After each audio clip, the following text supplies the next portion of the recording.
बांग्लादेश के वायुसेना प्रमुख air chief marshal Hasan Mahmood Khan ने अपने हालिया पाकिस्तान दौरे के दौरान पाकिस्तान से JF-17 ब्लॉक 3 लड़ाकू विमान खरीदने में दिलचस्पी दिखाई है। JF-17 थंडर ब्लॉक 3 एक 4.5 जनरेशन का मल्टी रोल फाइटर विमान है। इसमें एक्टिव इलेक्ट्रॉनिकली स्कैन एरे यानी AESA रडार और लॉन्ग रेंज BVR यानी बियॉन्ड विजुअल रेंज क्षमता मौजूद है। ये विमान अलग अलग तरह के युद्ध अभियानों में इस्तेमाल किया जा सकता है। पाकिस्तान ने चीन की मदद से इन विमानों को निर्माण की क्षमता हासिल की है। रक्षा जानकारों के मुताबिक ये एक हल्का 4th generation multi role aircraft है, जिसका इस्तेमाल भारत के साथ साल 2019 और मई 2025 के तनाव के दौरान किया गया था। पाकिस्तानी वायुसेना के प्रवक्ता ने BBC को बताया कि बांग्लादेश के साथ अब तक इस विमान की बिक्री को लेकर कोई औपचारिक समझौता नहीं हुआ है। हालांकि प्रवक्ता के मुताबिक उन्होंने इसे खरीदने में दिलचस्पी दिखाई है और इस बारे में हमारी बातचीत हुई है। इसी कड़ी में बांग्लादेश वायुसेना प्रमुख air chief marshal Hasan Mahmood Khan के नेतृत्व में एक उच्च स्तरीय रक्षा प्रतिनिधि मंडल ने इस्लामाबाद में एयर हेडक्वार्टर का दौरा किया। इस प्रतिनिधि मंडल की मुलाकात पाकिस्तानी वायुसेना प्रमुख air chief marshal Zaheer Ahmed Babar Sidhu से हुई। पाकिस्तानी वायुसेना की ओर से जारी बयान के मुताबिक मुलाकात में पाकिस्तान के air chief marshal Zaheer Ahmed Babar Sidhu ने इस संकल्प को दोहराया कि पाकिस्तान बांग्लादेश वायुसेना को बुनियाद से लेकर आधुनिक उड़ान और विशेष कोर्सेज तक पाकिस्तानी एयरफोर्स के ट्रेनिंग सेंटर से व्यापक प्रशिक्षण सहयोग करना जारी रखेगा। इस दौरे को पाकिस्तान और बांग्लादेश के बीच मजबूत ऐतिहासिक संबंधों के प्रतीक के तौर पर देखा जा रहा है। साथ ही रक्षा सहयोग को आगे बढ़ाने और दीर्घकालिक रणनीतिक साझेदारी बनाने के साझा संकल्प पर भी जोर दिया गया। पाकिस्तान इससे पहले अब तक अजरबैजान, म्यांमार और नाइजीरिया को ये लड़ाकू विमान बेच चुका है। पाकिस्तानी वायुसेना के प्रवक्ता ने अब तक बेचे गए विमानों की सटीक संख्या बताने से परहेज किया है।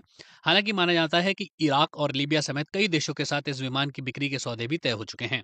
इसके अलावा ऐसी खबरें भी सामने आई हैं कि ईरान सहित कई अन्य देशों ने भी इन विमानों को खरीदने में दिलचस्पी दिखाई है।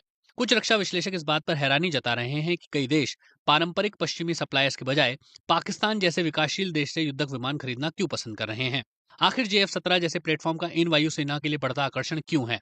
खासतौर पर ऐसे कौन से फायदे हैं जो पाकिस्तान जैसे सप्लायर देते हैं और जो पश्चिमी डिफेंस सप्लायर्स के पास नहीं है? और पाकिस्तान से लड़ाकू विमान खरीदने की इच्छा वैश्विक रक्षा बाजार के बदलते रुझानों के बारे में क्या संकेत देती है? रक्षा विशेषज्ञों का मानना है कि चीन और पाकिस्तान की साझेदारी से तैयार JF-17 थंडर कीमत, राजनीतिक लचीलेपन और अपेक्षाकृत आसान उपलब्धता की वजह से पश्चिमी लड़ाकू विमानों की तुलना में खरीदार देशों के लिए ज्यादा आकर्षक बनता है। आधुनिक अपग्रेड और स्थानीय स्तर पर रखरखाव की सुविधा इसे सीमित बजट वाली वायुसेनाओं के लिए व्यवहारिक और प्रभावी विकल्प बनाती है। International institute for strategic studies से जुड़े मिलिट्री एरोस्पेस विशेषज्ञ डगलस बेरी का कहना है कि चीन और पाकिस्तान की साझेदारी से बने JF-17 पश्चिमी देशों द्वारा निर्मित लड़ाकू विमानों की तुलना में कीमत के लिहाज से ज्यादा आकर्षक हैं। BBC से बात करते हुए डगलस बेरी कहते हैं कि इस विमान के नए अपग्रेड में प्रभावी रडार और आधुनिक हवाई हथियार शामिल किए गए हैं। वो कहते हैं JF-17 और चेंगडू J-10 जो पाकिस्तान में भी ऑपरेशनल हैं, से पहले चीनी युद्धक विमानों के डिजाइन को पश्चिमी या रूसी विमानों की तुलना में कमजोर माना जाता था। हालांकि अब यह क्षमता का अंतर काफी हद तक कम हो गया है। एलेक्स प्लिट्सास अटलांटिक काउंसिल के सीनियर फेलो और पूर्व पेंटागन अधिकारी हैं। वो मानते हैं कि ये लड़ाकू विमान उन देशों के लिए ज्यादा आकर्षक हैं जो राजनीतिक कारणों से पश्चिमी सप्लाई चेन पर निर्भर नहीं रह सकते या रहना पसंद नहीं करते।